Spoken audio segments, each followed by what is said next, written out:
Hey everyone, it's Kool from Kollectibles. It's been a while since I've done a video retrospective on my G1 Transformers collection, so I figured with MP22 Ultra Magnus on its way, I should hurry up and get along to doing the retrospective on my original G1 Ultra Magnus that you see here.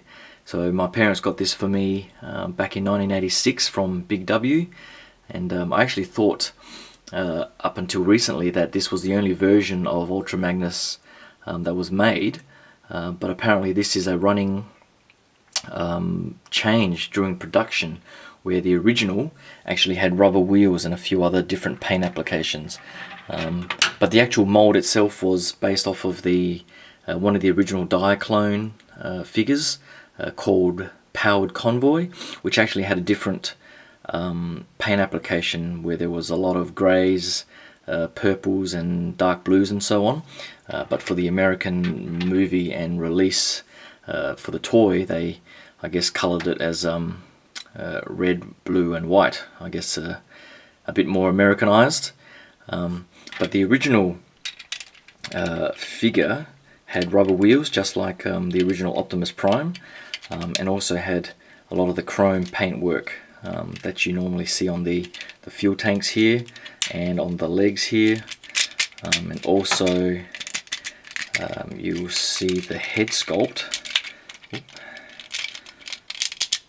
haven't done this for a while, so hopefully I don't break anything during transformation.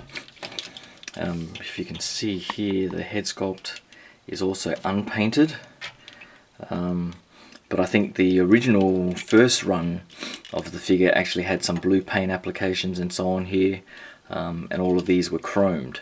And also, oh yeah, I think the only difference here was that these wheels were rubber, and I'm not sure if there were any paint application differences here, but there definitely was paint application differences on the head. So this, in my figure, it was actually unpainted, so you can see this was the original white paint that I applied when I was about 11.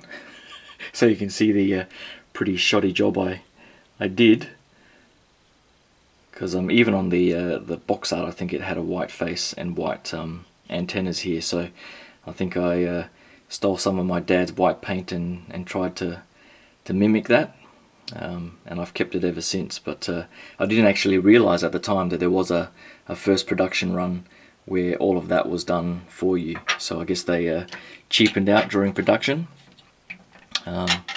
And here's the chest piece, which is all in good nick.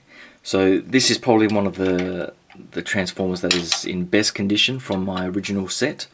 I actually had this stored away in its original foam box, and it was in my parents' house for, I don't know, 10 to 15 years, sitting in the dark in the box along with all the other Transformers I have from that time. So it was pretty much sealed away, untouched for many years, until they pretty much got around to telling me to clean out my crap from their place. And I opened up the box and it was geek gold, so I'm definitely glad my parents didn't throw anything out. So here's the gun. So in that mode, the little hands are in some box that I've got somewhere, that I haven't bothered getting them out. But similarly with all the Prime figures, you just put it like that, and this way is for the bigger bot mode, which I'll do in a second. So comes with the shoulder cannons that you see here. So I guess you know, one of the things that disappointed a lot of collectors with the MP22 release was that it didn't come with a separate MP10 white repaint for Optimus and have the armor parts forming around this figure. It was never like that in the cartoon, so the fact that Takara went with an all-in-one transformation for the Masterpiece figure is pretty damn good from my point of view anyway. But I'll quickly give you guys a look at the transformation here. There's quite a lot of homage to this particular transformation in the Masterpiece from some of the things I've seen. So they're just clipped on in there, so I think you just unclip those and separate everything out. So from the pictures that I've seen of the masterpiece, it really does look like like this in a lot of the transformation. And then you just sort of fold the legs up here and clip them in place. It's been ages since I've done this. Done there.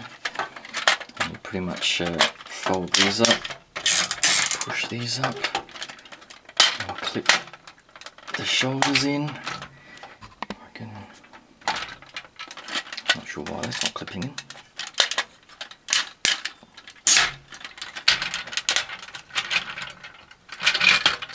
But that's not clipping in.